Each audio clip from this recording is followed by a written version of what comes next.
eu trouxe aqui para conversarmos sobre a evolução e a expansão de consciência de volta ao todo. Estamos aqui na escala evolutiva como espíritos imperfeitos, mas na nova era queremos entrar num nível de bons espíritos e quem sabe um dia lá na frente a gente chega a espíritos puros. Mas estamos aqui, predominância da matéria sobre espírito e uma propensão ao mal. Esse é o nosso nível atual, mas nós queremos entrar no desejo do bem, da predominância do espírito sobre a matéria. E vamos lá de novo. Então, assim, Leon Denis falou, na planta a inteligência dorme, no animal sonha, no homem ela acorda. E aí sim ele se torna consciente. Assim como Emmanuel falou por Chico. A escala, ela é infinita, a escala de progresso. Ela é infinita e é sublime. O mineral é a atração, o vegetal é a sensação, o animal é o instinto e o homem é a razão. Existe uma lógica no processo evolutivo. Por isso ninguém dá saltos no processo evolutivo. Por isso que ninguém aqui é santo. Ninguém aqui está num nível extremamente elevado. Somos todos num nível muito parecido. E um avatar ou outro é que está num nível para carregar mesmo multidões atrás deles. Eles estão, então são poucos os que estão em níveis mais altos de consciência. Nós não, estamos bem aqui. Mas nós levamos com certeza, segundo André Luiz, nada menos do que 1,5 bilhão de anos para hoje estarmos como seres humanos. Nós já temos muita história, desde o mineral até chegarmos ao hominal. Voltar ao todo implica em se sentir parte. O exercício que vocês fizeram, em ser igual, sem nenhuma ameaça. Isso é voltar ao todo. Por isso eu disse, essa é a conexão com o eu superior. Então, se somos divinos em essência, por que não manifestamos essa divindade? Um condicionamento bastante poderoso que nós vivemos há 4,5 milhões, os nossos ancestrais começaram então um processo de condicionamento para autoproteção. Nós precisávamos sobreviver. O nosso cérebro só tinha uma parte de 3 partes do nosso cérebro, que era a parte reptiliana, que é o nome que é dado mesmo para a parte instintiva, ou seja, nós precisamos sobreviver às intempéries do planeta, às ameaças do planeta daquela época. Então, o nosso cérebro foi construído na base de medo, ansiedade e escassez. Começamos com um cérebro pequeno, de 500 gramas, e hoje nós estamos com um cérebro de mais de 1,5 kg.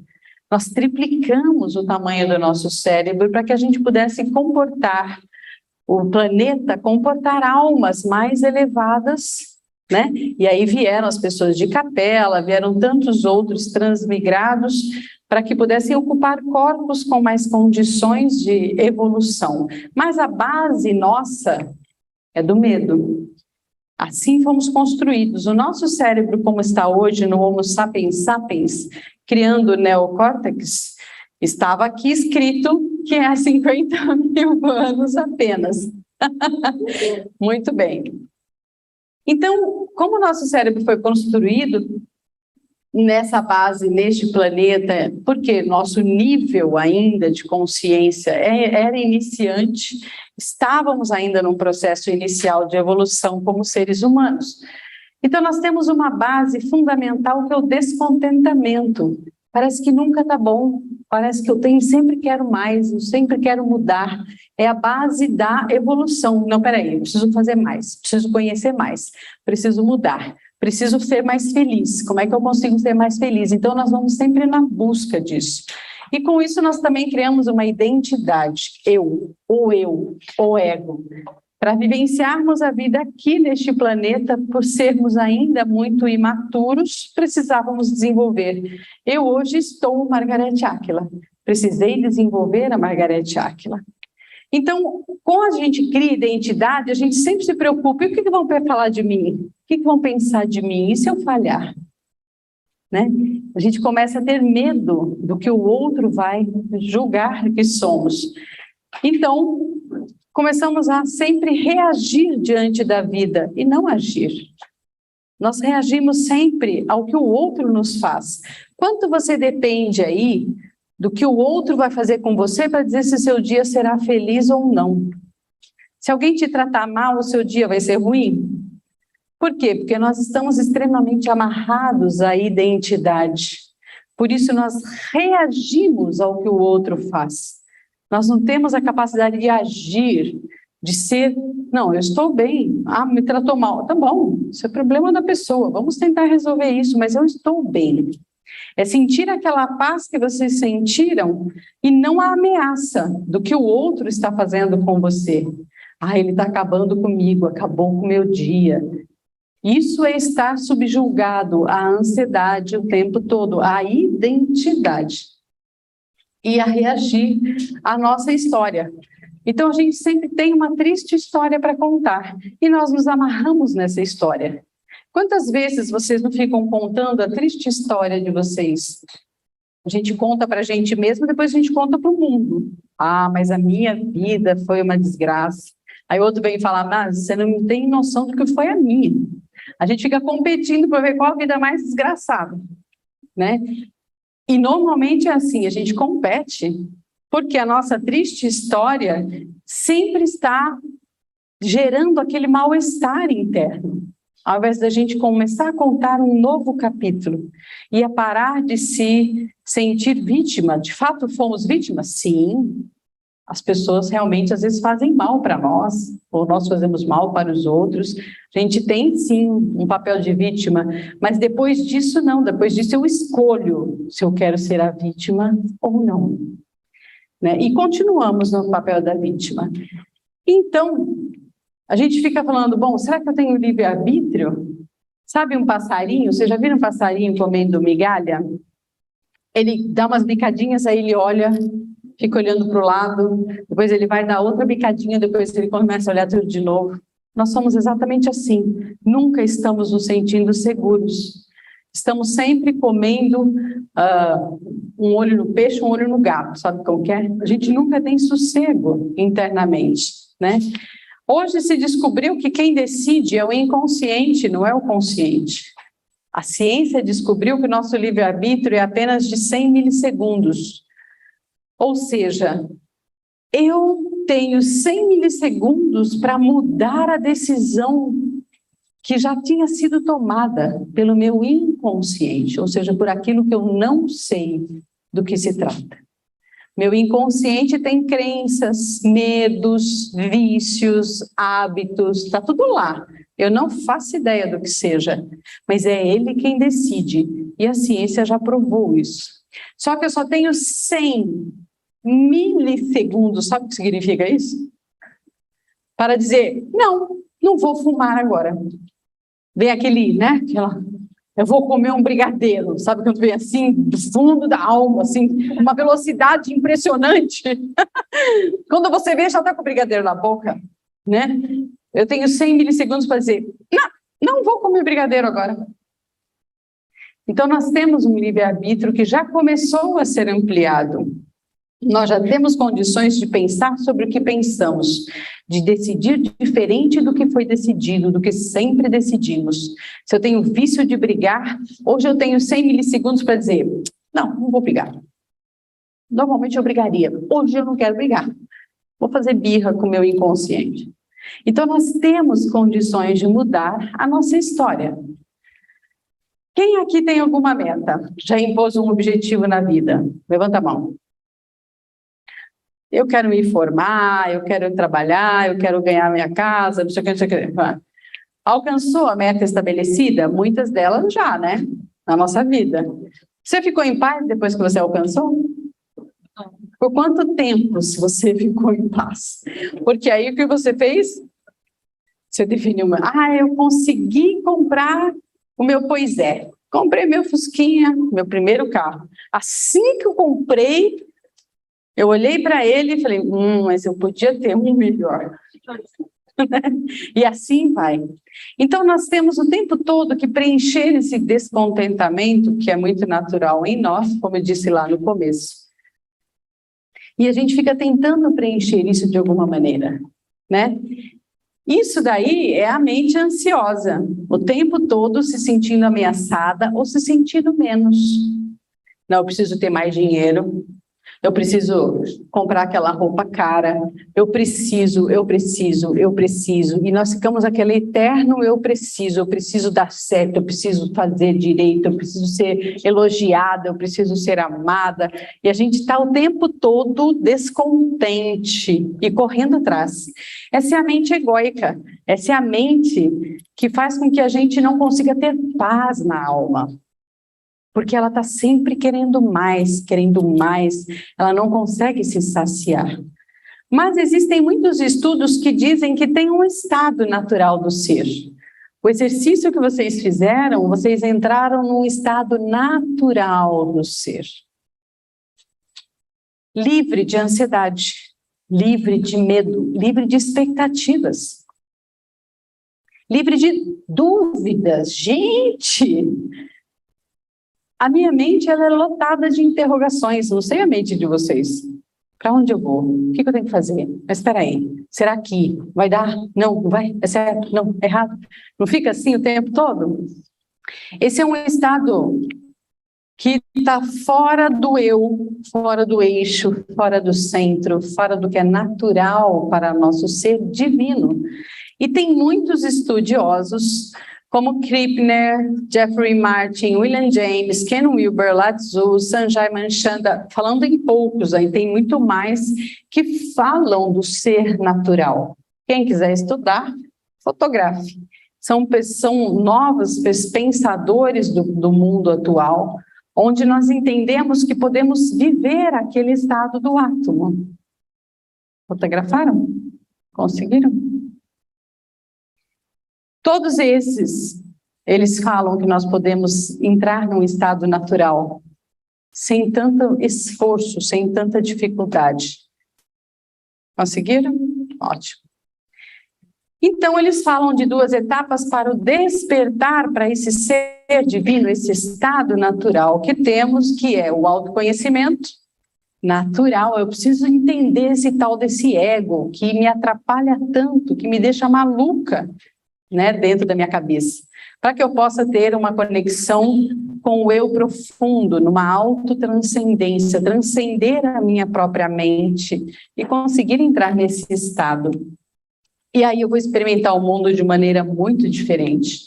E aí então entramos, mas o que é então essa consciência? Para entendermos essa consciência, consciência significa ter ciência, ciência das experiências que vivemos, tanto dentro quanto fora, do que é certo e do que é errado. E nós temos vários níveis de consciência, né? Assim como uma criança consegue enxergar as coisas de um jeito, quando vamos amadurecendo, conseguimos perceber melhor. Quando nos tornamos adultos, melhor ainda. Quando fomos envelhecendo, se aproveitamos a nossa vida, nós estamos muito mais sábios, muito mais experientes, né? E o que antes nos perturbava demais, no final da vida já não perturba tanto. Por quê? Porque já estão em níveis de consciência de graus mais superiores, mais maduros. Mas então, se isso é consciência, o que é expansão dela? É eu conseguir, de fato, ampliar a minha percepção de mim mesmo. Ampliar a percepção do que é o outro, do que o outro está sentindo. Ampliar a minha visão de mundo. Isso é expansão. É como se eu jogasse uma pedra no lago e aí vai formando aquelas ondas em volta daquela pedra, não é? Até chegar à beira do lago, ele vai reverberando e vai expandindo a sua força. Então, toda vez que eu expando a minha consciência, eu estou jogando uma pedrinha no lago e eu estou conseguindo fazer uma certa perturbação deste lago, mas que levará a condições melhores. Por quê? Expandir é inversamente proporcional ao nível de sofrimento. Ou seja, quanto mais eu expando, menos eu sofro.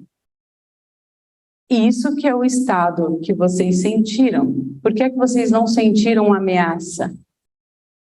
Porque vocês estavam expandidos. Não tinha nada ali ameaçando. E cá entre nós, gente, vamos lá. A maior parte dos nossos medos, eles não são reais. Eles são imaginações. Eles só estão aqui dentro. Tem alguém aqui querendo matar vocês? Vocês estão sob ameaça de morte? Está todo mundo relativamente bem? Essa é a realidade de 99% da nossa vida. Só que a gente imagina que estamos o tempo inteiro ameaçados. Então, quando você muda, tudo ao seu lado muda, né?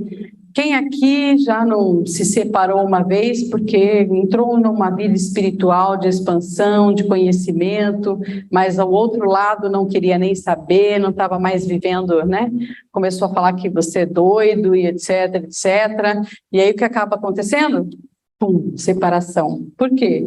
Vibração começa a ficar extremamente diferente. Amigos, acontece a mesma coisa. Trabalho, acontece a mesma coisa. Estudo, enfim. Tudo muda quando você por dentro muda. Isso é expansão. E é para isso. Para que expandir? Para você ter segurança. Para diminuir esse sofrimento atroz que a nossa mente vai nos causando constantemente. Então, a expansão já considera que a perfeição existe, porque senão eu não expandiria, né?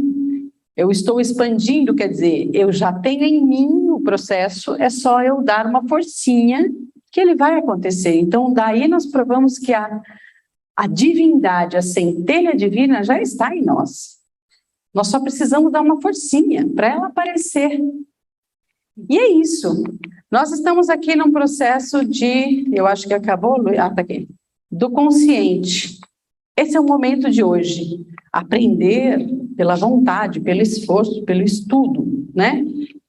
E tem ali o inconsciente, onde nós temos todos os aprendizados, maus ou bons, mas todos estão lá, né? E tem aqui a inspiração do vir a ser, a essência divina.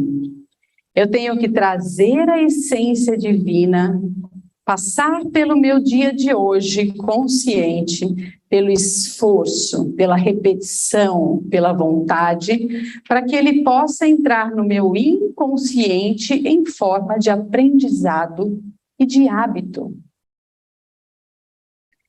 Se eu conseguir trazer para o meu inconsciente esse hábito melhor e bom, que vem exatamente do meu vir a ser, me inspirando na centelha divina, eu carrego isso para todas as minhas encadernações, porque o inconsciente vai junto em todas as nossas encarnações. É ele quem nos acompanha com toda a nossa história.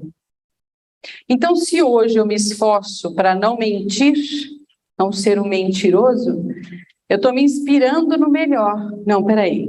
Eu preciso dar um jeito de sempre falar a verdade. Não é possível que eu vou sempre ficar inventando mentira, porque eu sou covarde, porque eu estou com medo, não quero enfrentar, não quero discutir, não quero nada. Então, eu me inspiro, tomo coragem, e aqui eu vou sempre repetir, falar, bom, agora, os meus 100 milissegundos. Naturalmente, eu falaria uma mentira. Não, mas peraí, eu já decidi que eu não vou falar mais mentira, então deixa eu tomar coragem. Aí você começa a tremer, o corpo inteiro treme, e aí você meio que engasga e fala meio gaguejado, mas você vai e fala a verdade. E aí você fala, consegui, né? Confrontou-se, conseguiu mexer. Vai repetindo isso várias vezes. Quando você repetir várias vezes, pum, ele entra para o nosso inconsciente. Como eu disse, quem decide é o inconsciente, estou certa? Se o meu inconsciente tem o hábito de falar a verdade, na próxima oportunidade, o que o meu inconsciente vai decidir? É natural, eu vou falar a verdade. Ponto. porque ele já está com o meu ser divino se manifestando. E assim se processa toda a nossa evolução. Então, eu tenho um conhecimento que eu assimilo, né, sobre o meu vir a ser, e aqui as minhas habilidades adquiridas pela prática. É assim que funciona estarmos sempre conectados com o eu profundo. Para voltar ao todo, precisamos despertar, então, a nossa divindade, o que temos dentro de nós. Trazer à tona essa centelha divina. Então, estamos em Deus, então também somos deuses do nosso próprio universo, da nossa própria história. Isso é despertar o Deus que existe dentro de nós. Em consonância e com harmonia com as leis universais. A hora que entendemos que ser rebelde era ir contra as leis universais, nós conseguiremos entender por que é que a gente está mal. Quando a gente está indo contra as leis, as principais leis do espírito, como, por exemplo, ação e reação, né? Compreendermos essas leis. Nós estamos aqui como indivíduos individualizados, mas chegamos ao despertar, nós alcançamos a individuação, ou seja, nós começamos a nos sentir parte do todo. Quanto mais egoísta você é, menos você vai conseguir sentir a fonte divina em você, porque isso vai contra as leis universais. A lei minha é, o átomo, ele trabalha com um aspecto de colaboração. Então, eu preciso colaborar para que o meu átomo ajude o outro átomo, que ajude o outro átomo, formando, por exemplo, um órgão. Então, eu formei o meu fígado, né? Ótimo, um colabora com o outro. O meu fígado colabora com o meu estômago, que colabora com o meu intestino, que colabora com o meu coração, com as suprarrenais, que colabora com o meu sistema respiratório. Trabalhamos em cooperação. Se formos contra a lei da cooperação, nós estamos no processo ainda de indivíduos egoístas. Se formos a favor das leis universais, nós entraremos em colaboração constante com a criação, com a criatura. E aí sim, começamos a sentir paz dentro de nós. E eu não sei o que vem depois. O meu tá só suspenso, liga que eu vou acompanhando, nem que vocês não vejam, mas eu vou só dando esse... Eu acho que é o calor. Vocês estão pegando fogo, hein, gente? Fala sério.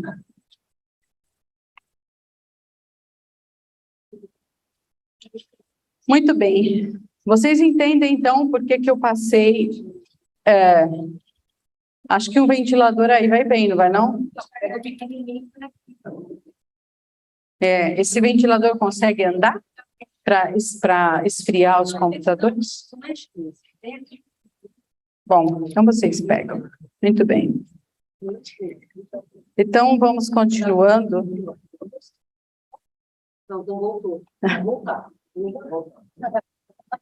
Então, o estado do despertar, eu vou acompanhando aqui, nem que vocês não vejam, mas a gente continua.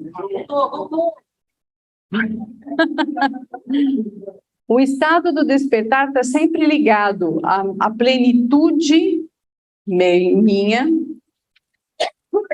a minha plenitude através da planificação da humanidade. Eu não consigo me planificar se eu for sozinho, ou seja, ninguém é feliz no seu castelo. Entendam isso. Um castelo com uma periferia extremamente pobre consegue ser feliz dentro das leis universais? Não. Só se eu carregar todo mundo junto comigo. E isso é o livre realizador do bem, isso é despertar. Isso não é uma coisa religiosa, isso está muito acima da religião e é muito mais antiga que a religião. Fazer o bem faz bem. para quem está dentro das leis universais do despertamento. Mas alguma coisa nos impede dessa expansão de consciência acontecer. E eu diria que ela é muito ligada aos apegos. Como nós somos ainda seres um pouco imaturos, nós nos apegamos àquilo que nos dá prazer na matéria e a gente quer se manter ali, estacionado, estagnado. É a nossa tendência. Alguém aqui quer perder aquela novelinha que assiste todo dia? Sabe? Tipo assim, não, eu preciso chegar em casa e eu preciso ver aquele programa, aquela série coreana dramática, o dorama. Não é assim? E se eu não ver, a minha vida está começando a ficar ruim. É o apego. Apego é um prazer que eu tenho, né? Não, eu preciso comer tal coisa, ou então, apegos. Eu preciso ter o meu filho do meu lado, meu marido, minha esposa. Se eu não tiver, eu não sou mais a mesma pessoa, eu não serei feliz. Nós estamos sempre nos apegando a pessoas, a bens, a títulos, a status. Quem perde status quase enlouquece. Quem é muito importante, de repente, vira um Zé Ninguém, às vezes enlouquece. São apegos dos quais não queremos abrir mão. Se não temos, queremos ter de qualquer jeito. E isso faz com que nós tenhamos medo de perder. Este medo está o tempo na base de tudo. Aí sim, se eu faço isso, eu não consigo me conectar com o meu eu autêntico, meu eu natural. Esse eu que vocês encontraram em paz, por que você não mantém ele todos os dias? Porque o medo está o tempo todo configurando uma ameaça em você. E aí você não consegue mais se conectar. Você perde essa conexão. Portanto, você perde a liberdade. Trafegar livre, feliz, independente do que está acontecendo na nossa vida. E expandir a consciência fala muito dessa... Eu sempre ponho essa base para a gente entender. David Hawkins, um grande estudioso americano, que fez uma pesquisa de mais de 30 anos para chegar a essas conclusões sobre as emoções que sentimos e o nível de consciência que nós temos. Quanto mais estamos na tristeza, na apatia, na culpa, mais restritiva é a nossa consciência. Quando entramos no medo, na raiva, no orgulho, no desejo de conseguir, nós já melhoramos um pouquinho. É o nível que nós estamos como humanidade. Mas ainda bastante restritivo, porque eu tenho raiva o tempo todo, ou então eu tenho medo o tempo todo. Às vezes a arrogância, você pensa que você está falando com quem? Não é assim? Então a gente o tempo todo está nesse processo restritivo, que é o da humanidade. Ele pôs aqui de 20 até 1000, uma forma de dar um valor de peso para que a gente compreenda o nível de consciência em que estamos. A gente oscila, às vezes está com uma culpa danada, às vezes está com uma raiva danada, de repente vem o medo. A gente está oscilando nesses dois níveis de consciência, que é o que David Hawkins chama de força. 85% da população mundial está nesse nível. Força, eu faço muita força, eu tenho muito esforço para todo dia carregar pedra, né? A todo dia ficar me defendendo, me protegendo o tempo todo. Eu tenho sempre controle de tudo. Quem aqui é muito controlador, não precisa levantar a mão, mas está no nível de força, tá? Quem quer ter controle sobre tudo está ainda agindo aqui com medo. Quem aqui sempre quer ter ganhos pessoais, né? Sempre em detrimento, às vezes, de prejudicar pessoas, egoísmo, competição, nunca perder, apegos totais, ser muito vítima, não assumir responsabilidade de nada. Esse é o nível da humanidade neste atual momento. Mas entendermos o que é poder, isso é expansão de consciência.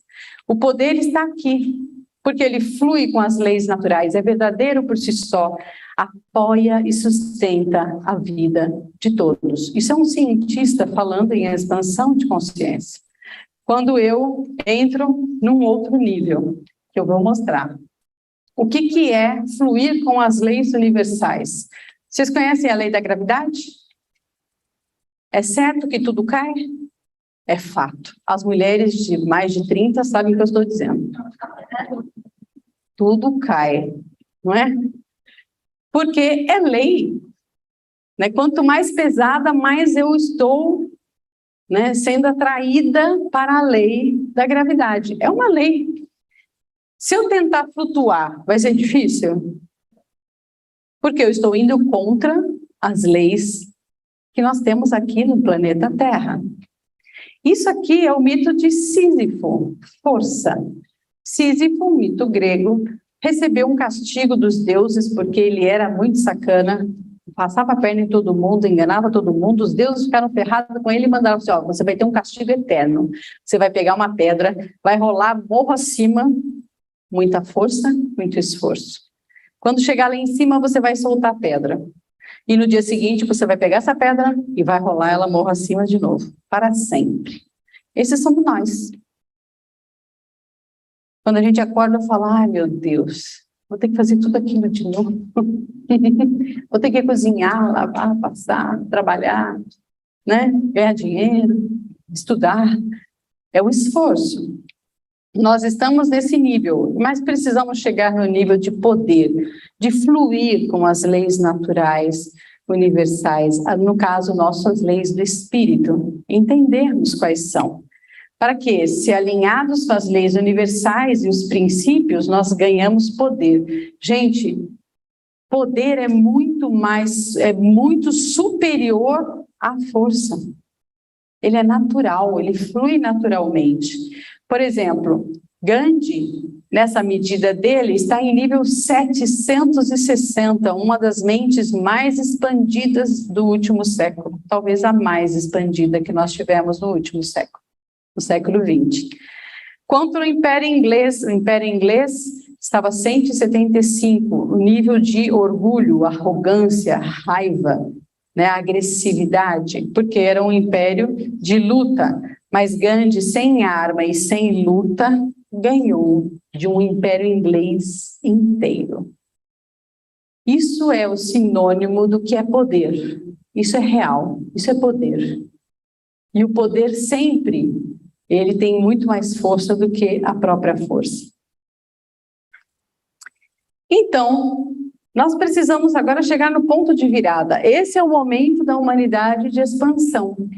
O ponto de virada que ele chama do nível 200 se chama coragem, que é esse nível aqui. Aqui começa a expansão da consciência muito maior. Quando eu tenho coragem, coragem do quê? Coragem de abandonar a mente egóica. Coragem de abandonar os nossos apegos, de falar, tudo bem, vou assumir desafios na minha vida, vou começar a desafiar os meus próprios medos, não quero ficar estagnada nesse lugar em que eu estou, eu quero ir além, eu quero me desapegar do prazer, do conforto, eu quero sacrificar as minhas paixões. Alguém aqui quer sacrificar a paixão de comer brigadeiro? Não, é um exemplo bobo, mas entendam, nós às vezes precisamos sacrificar coisas que nós consideramos vitais para a nossa vida, mas que nos torna egoístas, que nos torna agressivos, né? E isso eu preciso abandonar coragem, de abandonar o orgulho, a raiva, o desejo, o medo, a tristeza, a minha triste história, a culpa. Eu preciso de coragem para isso. É quando nós realmente começamos a dar a virada na nossa vida. Ponto. A partir daí, tudo vai ser mais simples. Por quê? Porque o mais difícil eu já fiz. É coragem de olhar além. E aí entramos, sim, no poder. Questionando os pensamentos, questionando as crenças, os vícios, ultrapassando a mente, indo além da mente do ego. E aí sim você se conecta ao ser essencial. Esse é o ponto em que estamos e que vocês todos estão aqui por causa deste ponto. Porque vocês querem entender, assim como eu. Nós queremos entender que ponto é esse de virada. E, muito importante para o ciclo de superação dessa consciência egóica, motivação. O que é que define você? O que te motiva? É o medo que te motiva o tempo todo no que você decide? É a tristeza que te motiva? É a raiva que te motiva? Tudo que você faz tem um motivo. Por que que você erra no mesmo ponto?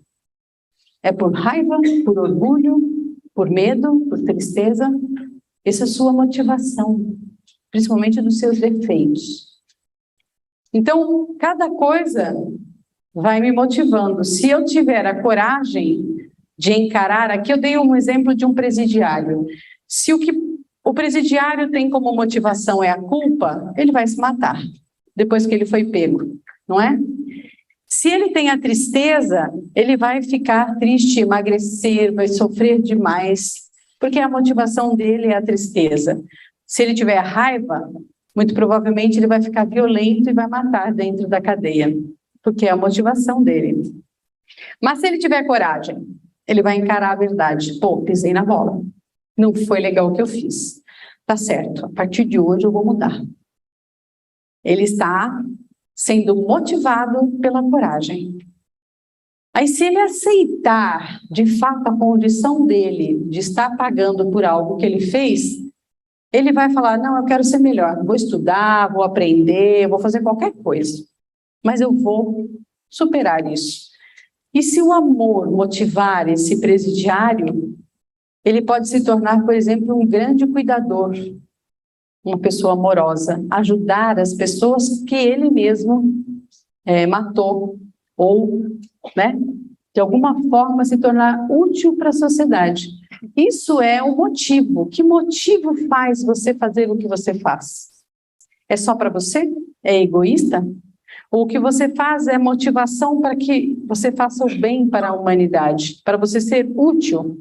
Gente, ser competente na sua profissão é bondade. É você ser útil para o outro, é você ser bondoso em dar algo de si, que é muito bom. Então, Jeffrey Martin fez uma pesquisa, lembra que eu falei, né, de voltar ao todo? Jeffrey Martin, então, fez uma pesquisa de 1.200 pessoas que diziam ter uma mente desperta. Ah, interessante. Ele falou, bom, deixa eu falar com esse povo, deve ser tudo meio lunático, né? Tirando os lunáticos que são falsos, porque a gente tem um monte de gente que se acha, né, expandido e tal, principalmente aqueles que acham que fazer só e ficar, né, escondido numa chácara já é uma pessoa iluminada, né? Iluminado é quem está aqui, ó, no meio da ralação, fazendo alguma coisa por alguém, de fato, né? Aí tem condições de se iluminar. Mas aí ele percebeu que tem muitas pessoas despertas, já, no planeta, muito mais do que se supõe. E isso não depende de religião. Muitas delas não têm nenhuma religião. Ele definiu 9 estágios de despertamento. Então, já tem uma categorização interessante. E 14% desse público despertou espontaneamente. Nem estudou, nem nada, não participou de religião nenhuma, não buscou nenhuma prática espiritual, nada. Espontaneamente, do dia para a noite, pum, uma pessoa... Sabe aquele dia que você acorda? Não sei se alguém aqui já acordou um dia e falou assim, não vou mais comer carne. Aconteceu isso com alguém? Levanta. Pois é. Isso aí é um despertamento espontâneo. Você não veio se esforçando, né? Vou deixar de comer carne de porco, agora vou deixar de comer carne vermelha, agora vou deixar de comer carne branca. Não foi assim um processo. Não, de repente, do nada, você... não consigo mais, né? Isso é um despertamento para algo que não está no consciente, né? Provavelmente foi uma vivência, uma iniciação que aconteceu no plano astral para modificar isso. Mas ele entendeu que a autotranscendência, transcender a mim mesmo e se conectar com esse estado natural do ser, eles tinham certas características e hábitos do dia a dia. Olha que interessante os hábitos de uma pessoa desperta. Fundamentalmente contente. Lembra que eu falei no começo? Nós fundamentalmente estamos descontentes? Então, eu estou feliz, estou bem, está tudo tranquilo, né? Aceita o presente com facilidade, não resiste, Nós resistimos à realidade. Eu tinha planejado o meu dia inteiro, de repente tudo aconteceu ao contrário, eu estou com muita raiva porque eu não consegui fazer isso. E a gente não consegue ler o que está acontecendo naquele momento, o que a vida está pedindo. Eles têm reações emocionais a tudo, óbvio, são humanos, têm ego, mas aquelas reações somem rapidamente. Então a pessoa de repente fica frustrada, daqui a pouco ela fala, quer saber? Entendeu? Tá tudo certo. E olha mais profundamente para as experiências, ela tem alicerce para ficar bem. Olha que interessante, rapidamente as pessoas ficam bem. Redução de pensamentos. Uma pessoa que está conectada, lembra que eu comecei o exercício falando, deixe os pensamentos passarem, simplesmente, não se fixe neles. São pessoas que vão fazendo isso, principalmente os negativos. Tem gente que aqui fica com aquela imagem de uma coisa desgracenta que vai acontecer e não sai aquela imagem, fica colada na nossa cabeça, sempre vendo aquela mesma cena. A mente trabalha muito por imagens, né? Maior liberdade de pensar. A pessoa fica tranquila, ela não fica fixada pelo medo ou pela dor, né? Ela tem liberdade de escolhas. O humor não muda muito. Ela não defende o eu e o meu. Isso é meu. O que você está fazendo aí? Isso é meu. Você está pegando o que é meu. Então, ela não se prende a isso. Para ela está tudo bem. Ela é mais desconectada dos bens. Que traz fonte de raiva e insegurança, né? O eu e o meu traz muita raiva. Você está invadindo o meu espaço, né? Você está me desrespeitando. Então, a gente começa a trazer muita raiva com isso. Tem perda do medo, perda da identificação com a história pessoal. Então, eu não fico contando, deu errado, deu ruim, deu... Ok, já foi. Deixa eu começar de novo, criar uma nova história. E esquece. Maior fluxo de vida, menor fluxo de tarefas. Quem faz coisa demais está muito no ego. Perdeu o senso de ser um eu separado, sem noção de identidade pessoal. Então, ele já consegue perceber o impacto de estar conectado ao todo e preocupado com esse todo. Então, eu sei que se eu for uma pessoa raivosa, eu vou estar prejudicando o todo. Por quê? Porque nós somos todos um. Então, o meu estado interfere no seu estado. E o corpo não fica mais limitado pela pele, mas está muito além da matéria física. A gente percebe o sistema energético, né? A conexão da energia em tudo que a gente está. Tiraram foto? Posso passar? Então, isso é o estado natural. É o estado que vocês estavam no exercício. Então, de volta ao todo implica em se sentir um com tudo e com todos. Como eu disse, o samadhi do yogi, né? O samadhi é esse estado de unidade, de bem-aventurança, elimina esse excesso de mente o tempo todo funcionando, se livra dos desejos, desapegos, distrações da mente, né? E começa a se tornar um com o todo, com o Supremo. Sabe que as posses são falsas, que a mente egóica é falsa e que realmente o verdadeiro é essa vida que nós temos espiritual. Jesus falou, eu e o Pai somos um. Ele aqui está ensinando como é que a gente pode se voltar ao todo, né? A essa essência divina, comungar, comunicar-se com o divino, elevar os seus pensamentos dirigidos a Deus.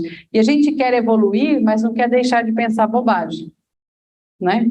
Como é que eu vou comungar com Deus se eu estou o tempo todo xingando o outro? Se eu estou julgando o outro, criticando o outro? A minha mente não consegue se comungar com o Supremo, com o meu eu superior. Então, eu preciso construir um estado mental para que eu possa estar conectado o tempo todo. Faça-se a tua vontade e não a minha, é o que Jesus dizia. Ter fé que o melhor caminho é o caminho do que está acontecendo. Da vontade divina, né? A gente fala, foi Deus que quis assim. Não, Deus não tem nada a ver com essa parada. Mas se a gente entender que existe uma sabedoria intrínseca em nós, para definirmos o nosso caminho. Às vezes o consciente não abarca o que é melhor para nós, mas o nosso inconsciente sabe. O nosso eu divino sabe. E nós precisamos acreditar que ele saiba o caminho e que eu não posso ter controle sobre tudo. Daí nós conseguimos ter fé de acreditar nisso. Então, orar com o coração, praticar o bem, é uma forma de nós estarmos unidos ao todo. Então, a gente precisa abrir mão, como eu disse, corajosamente, desses julgamentos, desse mal-estar, dessas picuinhas que nós construímos mentais o tempo inteiro, para que a gente possa se conectar ao todo. Hoje a gente vê uma realidade muito pequena, né? Essa figura aqui, quando ela é projetada a luz daqui para cá, ela vê um círculo. Quando a luz vem daqui para cá, ela imagina um quadrado. Essa é a projeção dessa imagem, mas essa imagem ela é tridimensional. Eu só consigo ver parte da realidade, porque isso depende do estado de consciência. Lembra que eu comecei aí com o exercício? O meu estado de consciência vai conseguir definir de olhar a figura inteira e não apenas parte dessa figura. Mas isso vai depender muito se funcionar o controle, ele não funciona. Então, ainda. Muito bem, acho que ele foi demais.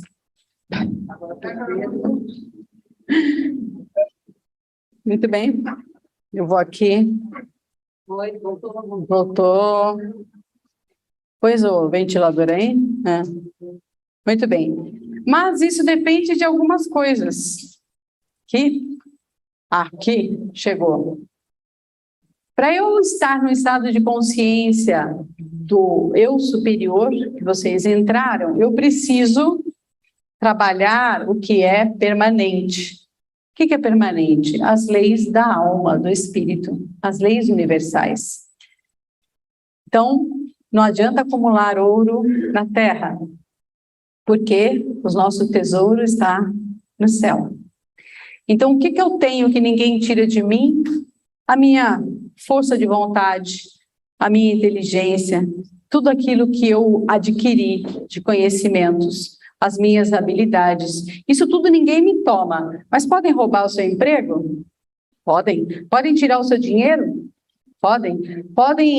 Pode morrer as pessoas que você ama? Podem. Você pode se separar? Pode. Você mesmo pode morrer? Pode. Mas tudo que é seu de permanente, ninguém tira. Podem tirar tudo daqui da terra. Podem tirar seus títulos, te humilhar, podem te jogar na cadeia, não interessa. Você tem o tesouro dentro de você. E isso faz com que eu olhe estados de consciência superiores, porque eu não vou ter medo de perder o emprego. Eu tenho habilidades, eu tenho condições, eu tenho inteligência, eu tenho vontade, eu tenho saúde, eu tenho tudo para dar certo, para começar de novo. Então eu perco o medo, concorda?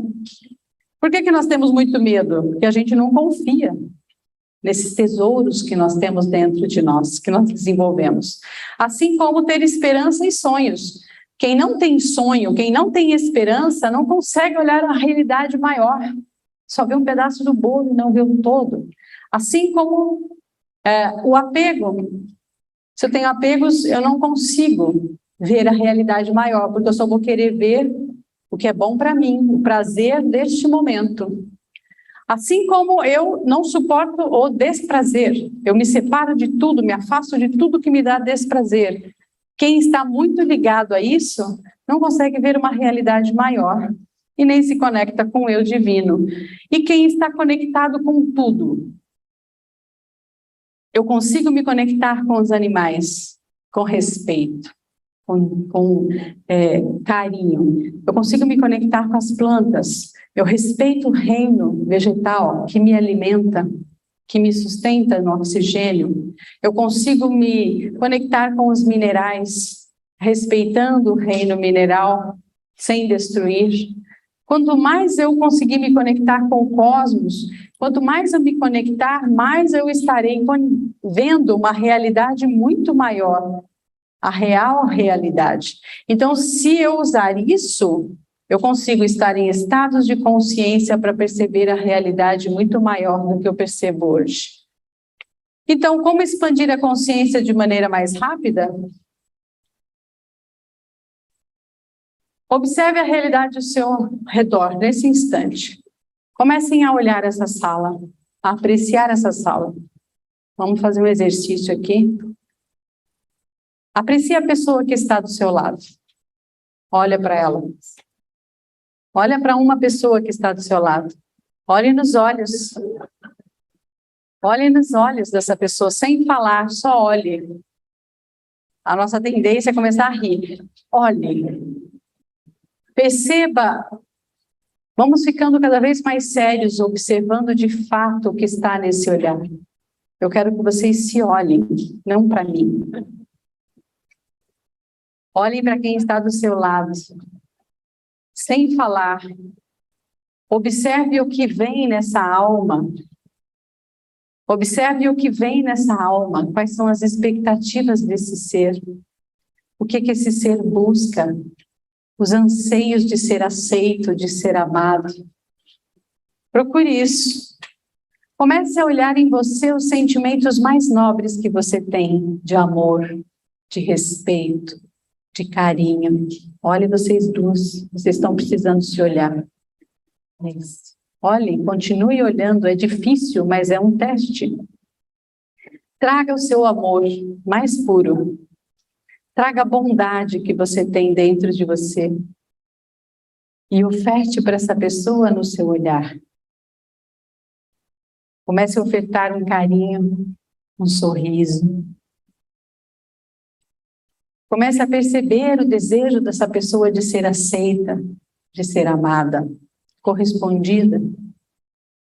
Projete nessa pessoa as coisas melhores e diga uma frase para ela.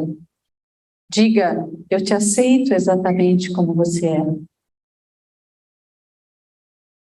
Você é belo. Você tem a essência divina em você. Oferto nesse momento toda a minha bondade.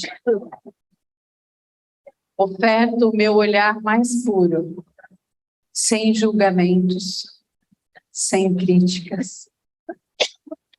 Você é um ser divino, que tem muita luz dentro de você. Aceite agora a sua luz. E aceite o meu amor. Estamos juntos nessa grande jornada terrena. E, como um gesto do meu amor, nesse instante eu te darei um abraço carinhoso.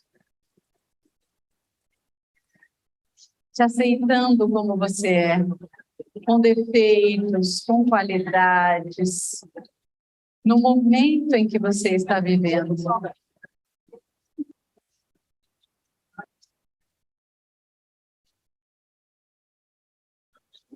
Que o divino em você possa surgir neste momento. Em que eu te aceito sem reservas.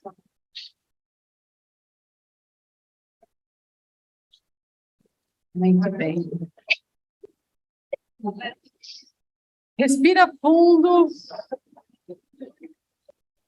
E voltem para cá. Como que é oferecer um amor puro, sem julgar? É bom ou não? É difícil? Não. É ameaçador? Não. Como é receber o melhor desejo para nós? É bom ser aceito? É bom ser amado? Isso nos conecta ao divino. Isso é vocês estarem dentro do seu melhor. E estar dentro do melhor é expandir a consciência, porque eu estou trazendo aquele ser, sabe, do superconsciente, do vir a ser. Eu estou trazendo de lá para cá, para esse momento presente. Então eu quero que aquele futuro venha para o momento presente e comece a acontecer agora. Eu não consigo alcançar aquilo lá se eu não viver isso hoje. Eu preciso estar conectado com o mais bonito em mim, para que eu possa um dia, de fato, estar lá tranquilo, expandido e sentindo parte de tudo, pertencente. Aí aumentamos a nossa conexão com o Espírito, com o Eu Divino. Jesus nos trouxe essa grande pedagogia da esperança, gente. Ele disse: todos são iguais. Todos podem se salvar, não só os privilegiados, não só os escolhidos, não só os cultos, não só os que têm dinheiro, mas todos nós podemos nos salvar. Ele trouxe a igualdade. Isso é esperança. Porque antigamente os doentes, os marginalizados, os sem religião eram miseráveis e eram apartados da presença de Deus. Jesus disse: não, eu quero os doentes, eu quero os tortos. Jesus só andava com gente torta, ele não andava com certinhos. Por quê? Ele queria mostrar para nós, todos nós temos esperança de entrarmos no reino de Deus.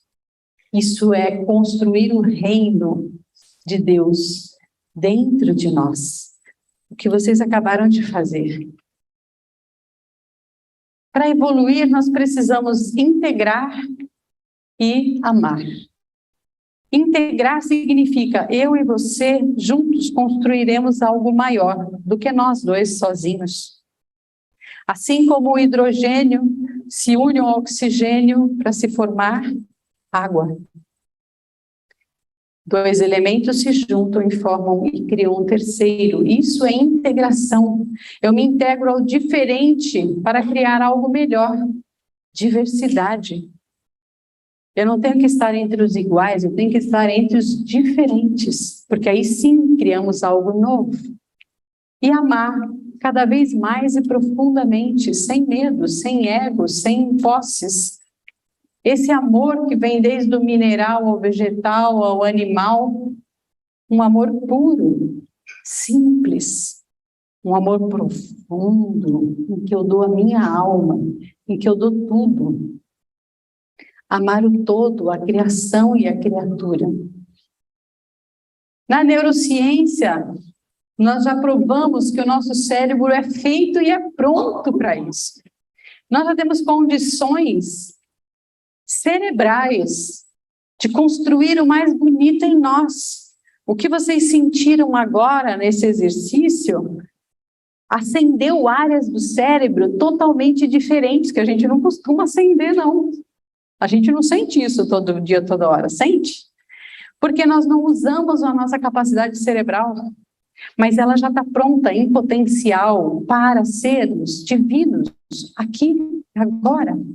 Então, nós temos recursos que, quando guiados pelos bons princípios universais, nos trazem a sensação de estarmos com Deus o tempo inteiro. Sendo Deus, manifestando Deus. Então, nós temos lá neurônios espelho, que é o processo de imitação. É como a criança aprende a fazer as coisas pela imitação. São neurônios espelho. Fantástico, porque eles iniciam a gente a trabalhar o altruísmo.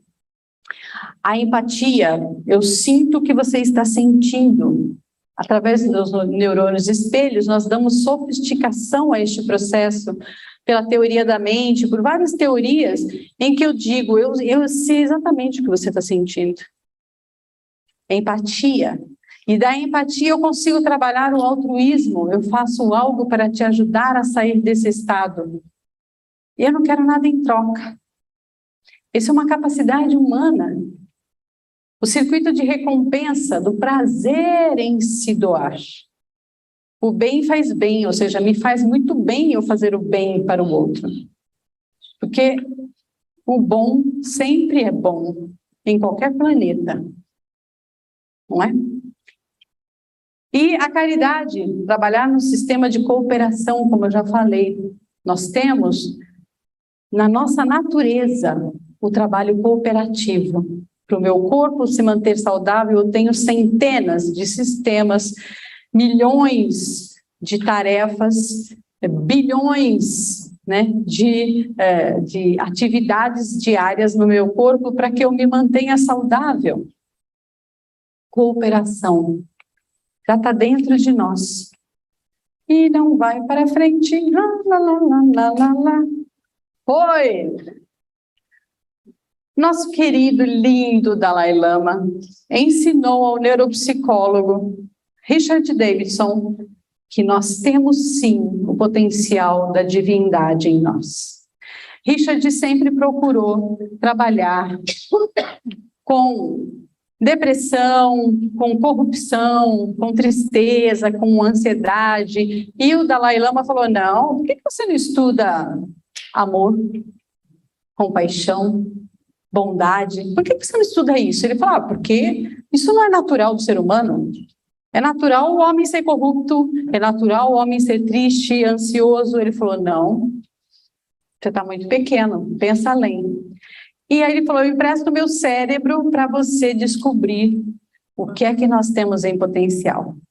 E aí surgiu uma pesquisa magnífica, dizendo que o Dalai Lama mostrando que em estados de consciência, onde nós sentimos o mais nobre de todos os sentimentos, compaixão. E através daquelas ondas cerebrais que nós começamos o exercício, ele mostrou o estado gama, que é um estado que nós de vez em quando entramos, por pouco tempo, mas entramos. Como quando vocês sentiram amor, vocês entraram nesse estado profundo de amor, de respeito, de carinho. É o estado gama, é compaixão. A compaixão que traz a ternura, traz a gentileza. Isso daqui é o melhor que existe em nós, a misericórdia, e Jesus viveu isso o tempo todo. Então, a nossa transcendência, que a gente pensa em ter a transcendência com Deus, né, vertical, com Deus, né, no nosso coração, na verdade, ela nunca existirá se nós não tivermos...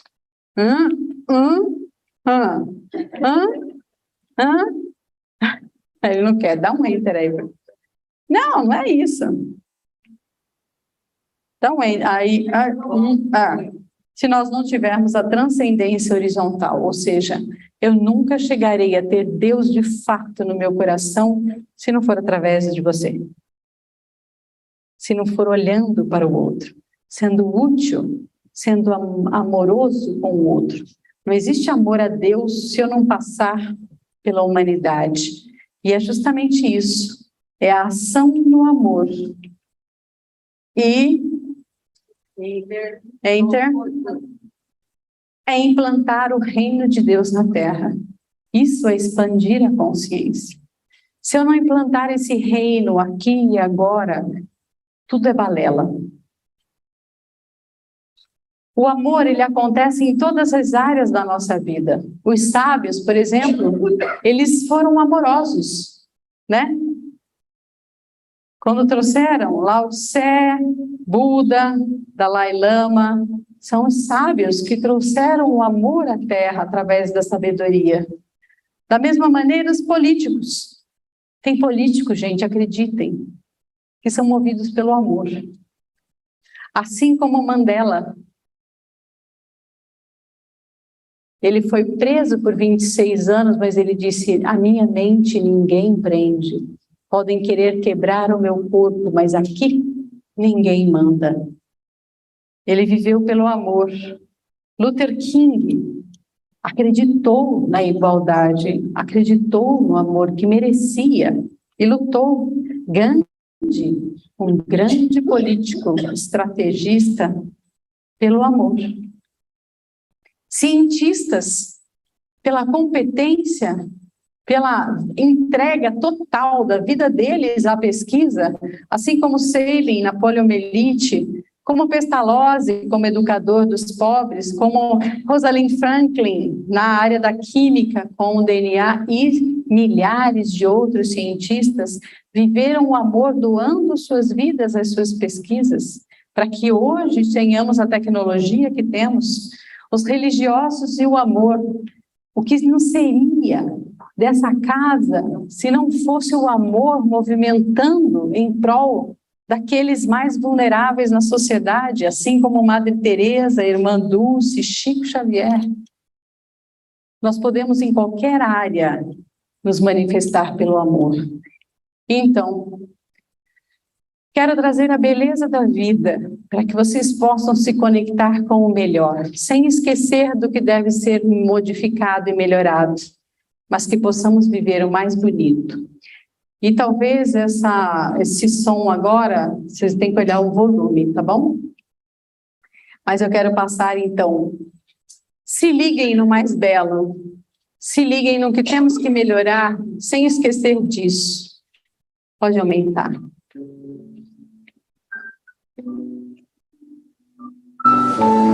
I see trees that are green, red roses too. I see them bloom for me and you, and I think to myself, what a wonderful world.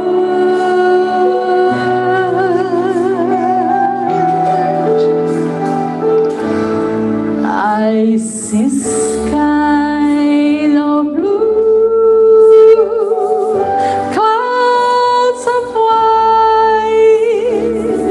bright blessed days, the dark say goodnight, and I think to myself, what a wonderful world.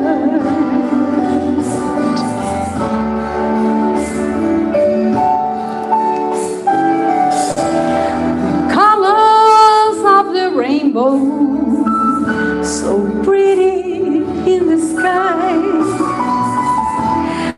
are also on the faces of the people passing by. I see friends shaking hands, saying, how do you do? They really say, I love you. I see baby cry, I watch them grow, they learn much more that I never know, and I think to myself, what a wonderful world.